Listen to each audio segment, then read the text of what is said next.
तो मैंने यहाँ पर ये सिलाई लगाई है और ये मशीन जो है ऊपर की तरफ धागा फेंक रही है, यानी कि इसमें ऊपर की तरफ गुच्छा बन रहा है। ये धागा जो है, नीचे का धागा ऊपर की तरफ ज़्यादा आ रहा है। तो इस परेशानी को हम कैसे ठीक कर सकते हैं, आज के वीडियो में हम यही सीखेंगे।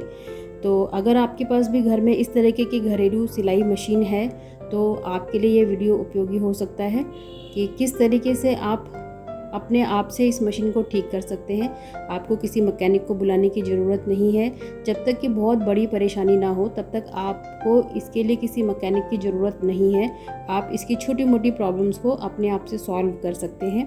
अगर आपको सिलाई आती है तो आपको इसको ठीक करना भी आना चाहिए। तो देखते हैं आज के वीडियो में कि क्या है जो इस मशीन के अंदर ये जो दिक्कतें आ रही हैं, इनको किस तरीके से हम ठीक कर सकते हैं।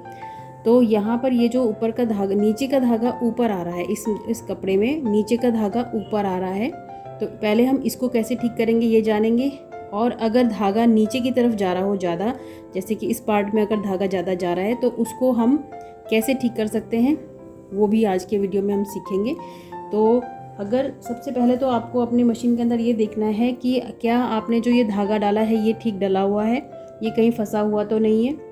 अगर ये कहीं फंसा हुआ है तो उसको निकाल लें। उसके बाद में आपका जो सबसे पहला चीज़ है, हमारा ये जो टेंशन है इसको हम सही करेंगे, क्योंकि धागा ऊपर की तरफ ज़्यादा आ रहा है।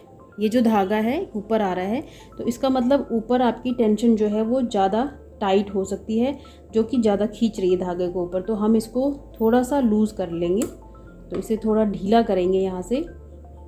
और एक और चीज़ कि ये जो डिस्क है इसके अंदर कचरा फंसा हुआ हो सकता है, तो इसके अंदर भी हम इसको खोल करके इसको ठीक करके वापस लगा लेंगे।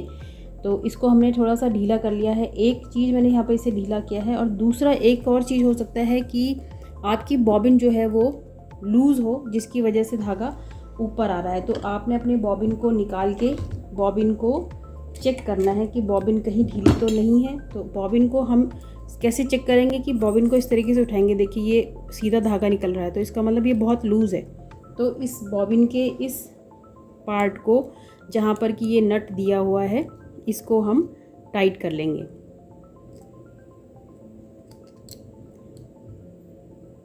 इसको इतना टाइट करना है कि ये इस तरह से बॉबिन जो है लटक जाए, ये गिरे नहीं। ये जो धागा है इसमें से सीधा बाहर ना निकले। तो ये ठीक से लटक रहा है अभी। और दूसरा चीज़ है, अब यहाँ पर खींच के देखना है कि क्या ये आराम से निकल रहा है। तो ये बहुत आराम से निकल रहा है, बहुत कस नहीं रहा है कि ये इस तरह से खींचना पड़ रहा हो, ऐसा नहीं है। तो ये ठीक है।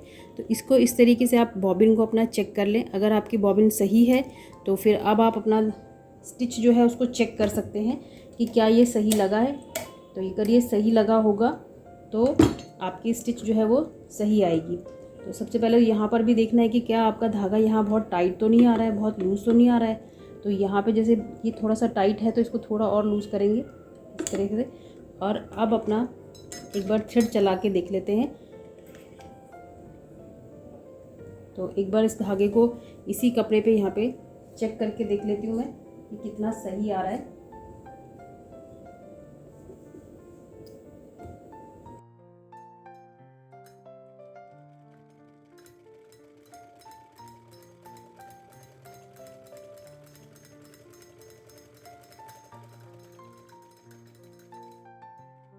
तो ये बहुत थोड़ा सा मैंने इसमें ठीक किया है इसको, और इसका काफ़ी हद तक ये बिल्कुल सही दिख रहा है अभी फ़िलहाल। तो एक बार देख लेती हूँ मैं इसे। ये देखिए ये स्टिच आया है अभी। अब ये पहले से बहुत ही बेहतर है और बहुत ही अच्छा स्टिच आया है। यहाँ पीछे की तरफ भी ये बिल्कुल ठीक आया हुआ है एकदम, इस तरफ भी एकदम सही है। तो अगर आपकी मशीन में धागा लूज़ आ रहा है, धागे में गुच्छे आ रहे हैं ऊपर की तरफ, तो आपको ये जो टेंशन है और बॉबिन केस दोनों की सेटिंग देखनी है कि कोई भी ढीला या टाइट है तो उसको आप सही करें।